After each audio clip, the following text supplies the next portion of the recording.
ভাইয়া টমেটো প্রতি কেজি কত? 100 টাকা প্রতি কেজি ভাইয়া। ভাইয়া এটা কি টমেটো নাকি সোনা? ক্যামেরাটা আমার দিকে রাখো, আমি কোনো সাংবাদিক নই, আমিই বস। তুমি কার সাথে বেড়াতে এসেছো? চুপ। এখন আমি প্রশ্ন করব। ওরে মাছমণি, তুই যাস না। এই বাচ্চা পাগল নাকি? ঠিক আছে, কাল আবার একটার প্রেমে পড়ব। এই মাছটা আমার প্রেমিকা, কেউ তাকাস না। কি বললে তুমি? ও আমার জীবন সঙ্গী। আম্মু, এই মানুষটাকে? বাবা, উনি তোমার মামা, আসলে আমি তোমার আব্বু হওয়ার কথা ছিল। কিন্তু এখন মামা হয়ে গেছি। মাম্মা, মাম্মা, আজ আমার জন্য কিছু এনেছো? এটা আমি শুধু তোমার জন্য রেখেছিলাম। তুমি আবার এখানে? এবার আমাকে মামা ভেবো না, গডফাদার ভেবো। তোমরা দুজন আবার রোম্যান্স শুরু করছো? Brother, why is the price of fish so high today? When a journalist like you comes, even the fish raise their prices, brother. আপা, আজকে কার বেশি বিক্রি হচ্ছে, ও আপনার নাকি পাশের দোকানের? এই সাংবাদিক প্রতিদিন এলেই বিক্রি বাড়ে। আমি শুধু খবর নয়, আনন্দও ছড়াই।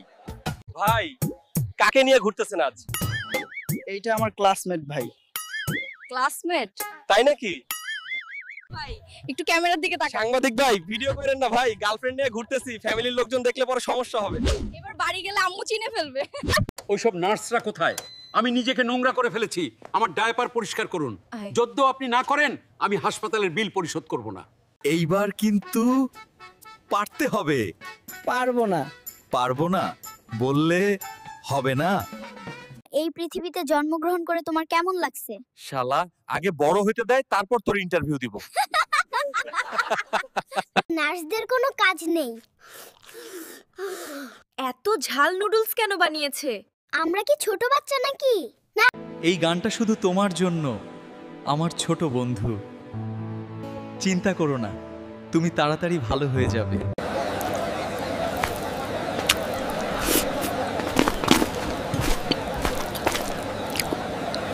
দোস্ত, এত মজা হইছে যে কি কইতাম না। হ্যাঁ ভাই, ওরকম খুরখুরে আর কথাও পাই না।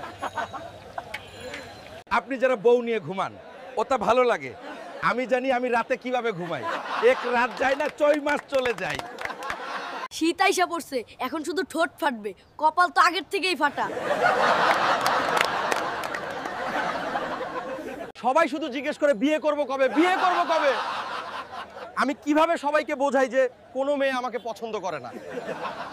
আমি বড় হয়ে সাংবাদিক হব।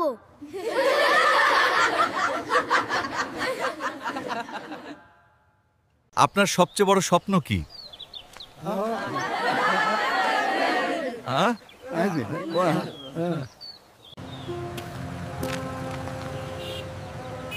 এই ছবিটা বদলে দেবে কিছু মানুষ।